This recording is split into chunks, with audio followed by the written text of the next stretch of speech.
All right, welcome to the Tropical Storm. My name is Shawn Oliva. Right next to me on the right is QB1, and he did play, I believe, kicker, or Kickoff whatever it return.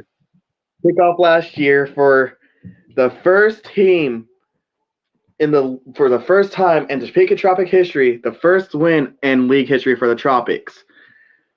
Teyvn Harmon. What's going on, boss man? Not much. I was glad to see you yesterday. Yeah, it was Even good. It was talking to good. you guys. It was good to see you too, man. It was Um, a good time at the meet and greet. um, on the other hand, let's say this with Topeka bringing in a whole new mentality with how you guys brought in Josh Hollins and I believe that's Coach Laughlin's son. Timon, yeah, I Timon, don't know. Timon Lachlan. Yeah, Timon. How do you feel about this roster since you guys have figured it all out? Man, I mean, there's always gonna be a process to work through and figure out, who is who and how they play and get that team chemistry going on. But I think with this roster, we're gonna have a really good, really, really, really good squad this year. Topeka's got you know, a a good awakening to look up to when it comes to the players that are coming in and the experience, not only with some veteran guys, but with some new guys that are hungry to go out there and actually, make a name for themselves in the arena. Yeah. Um, I don't know if the Tropics have made this announcement from. They did announce that Coach Terry Laughlin was going to be head coach. I don't know if they've announced the offensive line coach. So Three-time APFL champion from '06 to '08 from the Kansas Coyotes here in Topeka. Coach Jeff Green. yeah, Coach Jim Green, Kerry Lachlan, and Jim Jim, Green. Jim Green. I'm Yeah, sorry, Coach. I'm yeah, sorry, it's Coach all, it's Green. all good. Coach Kerry Lachlan and Jim Green, but Jim Green, yeah, he's gonna be the offensive coordinator. So we've been talking about the playbook and everything. We've been seeing it. Our offensive guys, we meet weekly on Zoom and we talk about like what we see in the playbook and things that we like and things that we can, audible and everything like that. So Coach Green's got a good head on his shoulders. He's got great coaching experience. He was coached under Gary Patterson when they were at K-State. So everybody knows Gary Patterson is a very well-known championship-winning coach in collegiate history. So it's a good squad, not only a good squad, but a good coaching staff that we're going to be led by. Yeah. Um, Speaking of Coach Green, um, if any of y'all haven't heard of the Kansas Coyotes, the team that was before the Topeka Tropics, the team that came in from, I believe, 1999, 2008, 2013, 14, before they changed colors from the red and gold to the blue and silver. Um, Coach Green did lead them to 3 consecutive. So we do have that championship mindset of a coach right there. Um, he will put, from what I've seen from when I was younger to watching how he coached, he will put teams through hell and back. I know he's going to show you, Taven, and your guys' squad. I don't know how you guys are going to feel about how he's going to put your guys' opponents through hell and back in this new league that the Tropics are now in. Yeah, I mean it's the NAL is a definitely a competitive league. We got some really good teams, and that we're gonna be going up against, and some really good teams that got some really good players that are coming in as well.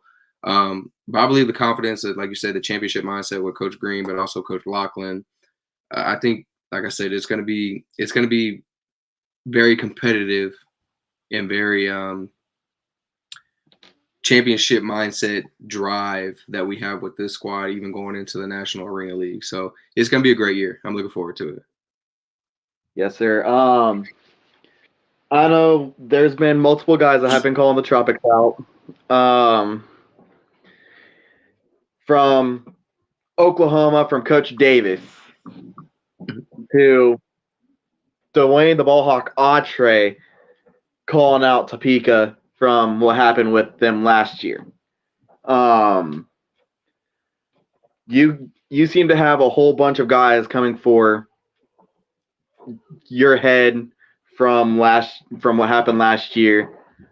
What are you more expecting from most of these teams when they come into the arena here in Topeka?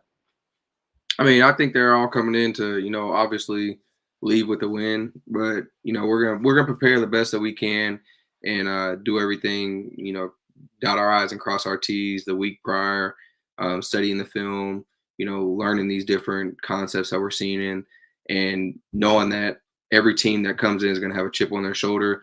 Just because with the arena, we know things can happen overnight with player signage, coaches leaving, coming, things like that. So I mean, it's not unexpected for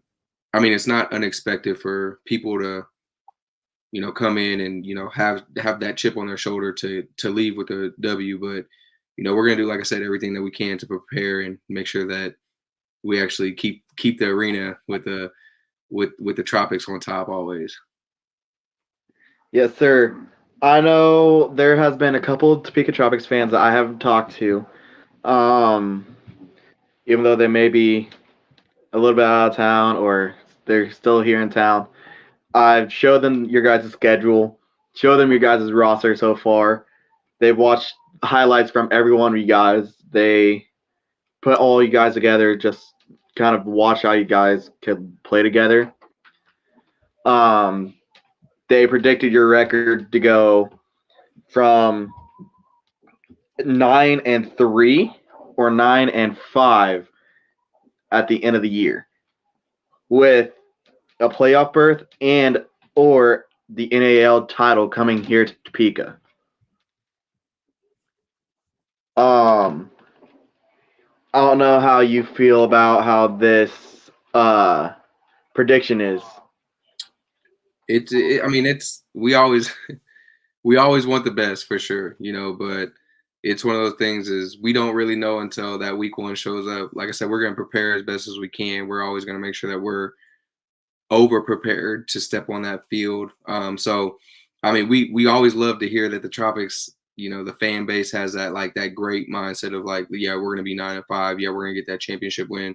And I can guarantee you that every person on the squad, every person I've talked to that was coming in from the coaching staff all the way down to the personnel in the building, they will know that we're doing everything that we can to prepare them to lead to that national championship in the NAL. But I don't want to speak too much and say,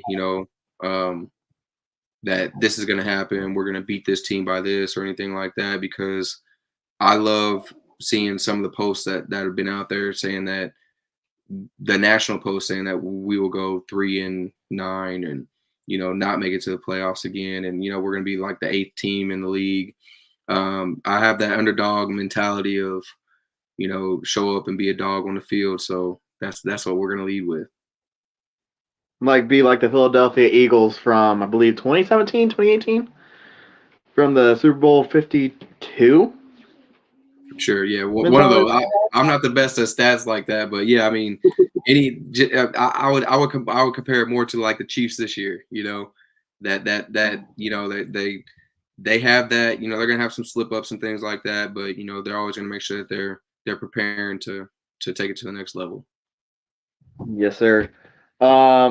Speaking of the Chiefs, we do have a player, and I believe he is the kicker, who was part of the Chiefs, believe, medical squad. I believe, yeah, Pat. You're talking about Pat, my kicker, my guy Pat. So yeah, he did like, I want to say it was like an internship or something with his school with the KU Medical, and they worked with the Kansas City Chiefs this past beginning of the season, preseason, and things like that. So yeah, he's coming back. He actually played with us the last game of the season as well. He signed the same week that I signed. So me and Pat are real good. He's a semi-local guy. He's up in Kansas City. So I'm looking forward to having that man back on the field. We do have a couple comments from Megan saying, even though I haven't been to any games, I believe that you guys will hold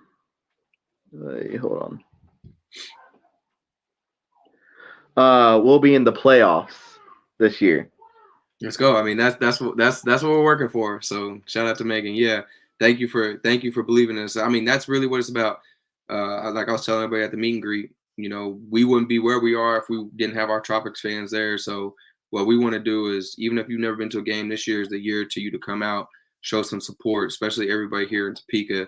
I have fans on TikTok from North Carolina, fans in Alabama, Arkansas, Florida, people that are making trips out here this year for it. So I mean, there's a storm brewing, and we want to make sure that we fill those stands up, and we got y'all in the stands supporting, cheering, because with that, it's going to give us more intensity and more drive during those games. Yeah. Speaking of you calling that arena like the storm with all these fans coming in, with the first season that the Tropics had, the reason why the show is named the Tropical Storm is one of the announcers from the CIF that the Tropics had called the arena the Tropical Storm because we had the Tropics versus Southwest Kansas, which Southwest Kansas is now in the AFL, going to be playing against Nashville, Billings, Salina, Wichita, all them big names in the AFL. That is the reason why the show is also called the Tropical Storm, because of the arena. Because with that arena, when there's a lot of fans in there, that arena will get loud. It will start popping, and you can see all these players starting to get hype and just start popping heads. Yeah, for sure. We seen that at that last game. We seen it at the last game that we won. It was loud in there. They put the decimal thing across the banner, the LED banner in the arena, and man, it was loud. It was loud, and I mean, it just gave us more drive and got our blood flowing a lot more to go out there and get that W, so we could celebrate with the fans, not only just get loud and have a good time, but afterwards they get to come onto the field, they get to talk to us, they get to bring their kids. It's just a great time. So yeah, a storm is definitely brewing for sure. And with this season, I do want to say, first home game, Sioux City. Sioux City does not know what they're going to be walking into with this new squad. Of course, second home game will be, I believe, against Omaha, if I'm right. Yep. Of course, they do have a new head coach. Then third home game on the season is against Coach Brandon's Carolina Cobras, who have not been to Topeka or Kansas in their franchise history. So this will be their first time entering this arena to see how this Tropics team plays and how these fans are around the opponents. Yes, I may say some of these Tropics fans will be classy, but when they're up near that wall, some of these fans will start talking smack and just getting inside these players' heads, from what I have noticed from the games that I've been to and that I've watched. I think you may have heard and seen some of that when we played Southwest Kansas. Yeah, for sure. So, I mean, it's part of the fan experience. Everything's all in good humor. So it's nothing crazy. We don't want to have anything bad happen. Our fans don't mean any harm by any of the trash talking. It's just part of the game. But yeah, we want all the fans to respect the players on the field, whether they're home team or away team. It's just one of those, like, it's just part of the experience. That's arena football. Players get slammed into the wall. Balls get thrown into the crowd. If they're real close, I know we have the beach area at the back of the end zone. And if they're close to that area, sometimes drinks get spilled with players flipping over the wall. It's just all part of it. So, we expect the best from every single team. And I love competition. So I want to play the best of every single team. So even with the Carolina Panthers coming down to Topeka, we're going to be welcoming. Our fans are going to be welcoming.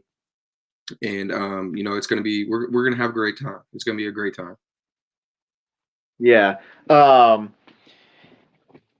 rephrase that, you did say Panthers on accident. It was the Carolina Cobras. Oh, it is very.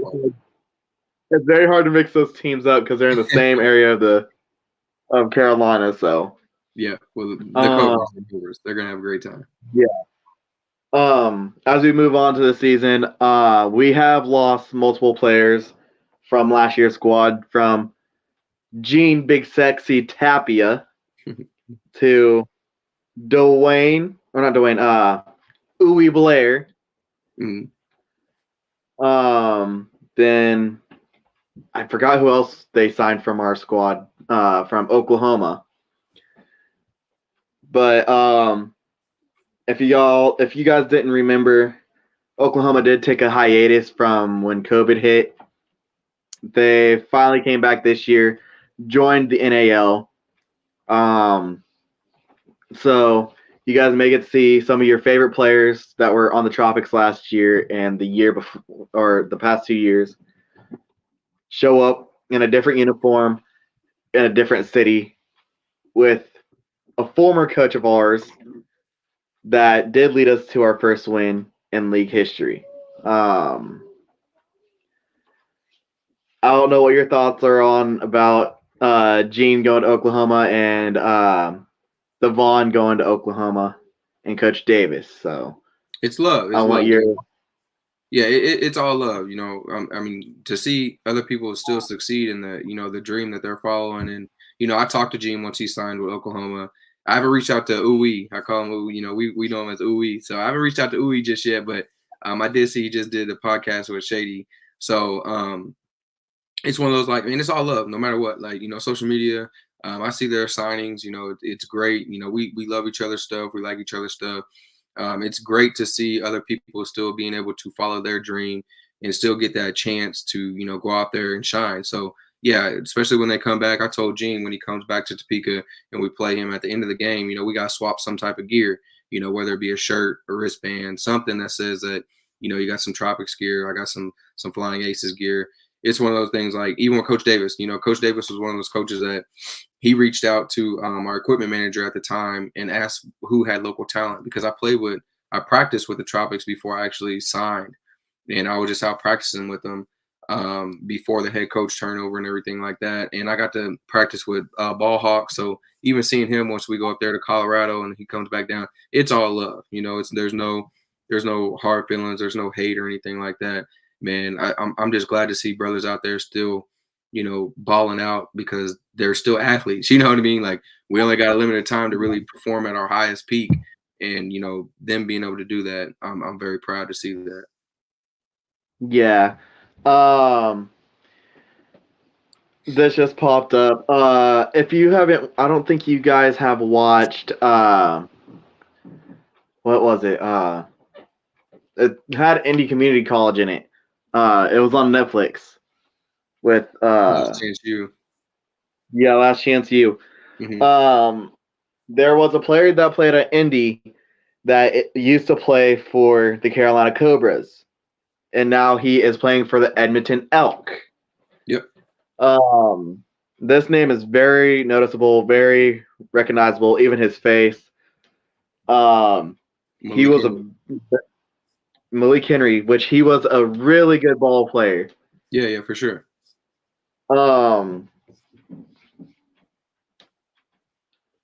If he was still in the league and you had to play against him, how would you guys and even defense handle his play technique? I mean, Coach Lachlan, he's got some great experience playing against some very noticeable and very well recognized guys, from the NFL, CFL, XFL, NFL. So I'm pretty sure our defense would, scheme and plan and make sure that he had a not so easy night. I put it that way, but he's a great player. He's a great player. He's shown it on the national level, as far as like being on Last Chance U when they're down there in Indy. And also last year when they went to, because Carolina did actually go and they won the NAL last year. So, it's just one of those things, like, he's a baller. You can't deny the fact that how good of a player he is. So we would do our best to plan and scheme against him and make sure that he didn't have such an easy night. But, it's one of those things, is you just never really know. Big time players show up in big time games. So You just never really know at that point. But I'm glad to see that he's, progressed and he's moving on, to where he can, like I said, still follow his dream and still, still do what he loves to do. Yes, sir. I do want to shout out Malik on this one too, though. I also want to say congrats to him for making the CFL. That's one more level that he has to get up to hit the NFL and make the pros completely. But this is the last question of the night. What is on your pregame playlist on a game day? Man, I got a little bit of everything. I'm not even gonna lie. I got some Kevin Gates. I got some Alex Jean. Alex Jean's a Christian rapper. If we got walkout songs, and I got one that from Alex Jean that I'm gonna walk out to, called "Stress About That." So that's definitely like one of the tops on my playlist. Some Kevin Gates, "In God I Trust," some Kirk Franklin on there. Man, I got a little bit of everything, and mainly game time before kickoff. I'm listening to something cool, calm, and collective. I throw in some R&B. Man, I just vibe out. So it's always a vibe with me. I'm under pressure. I'm calm. I that's my biggest thing from my past of working in sheriff's office, working in juvenile corrections, working in high stressful situations. When it's chaos is when I'm calm. So that pregame R&B is definitely a ride for me. Chris commented on the video saying Trey beyond that Pop Smoke. Hey, that Pop Smoke. Hey, Pop Smoke does get right. Pop Smoke does get right. Hey, if he likes Pop Smoke, he needs to go check out, like I said, Alex Jean. Alex Jean. Type in Alex Jean. Stress About That. Yeah, he sounds just like Pop Smoke, honestly. Like, okay, with my walkout song, I'm gonna be honest, it'd be some Peso Pluma song. What's that? I've never heard it. Peso Pluma, he's a Hispanic Spanish artist.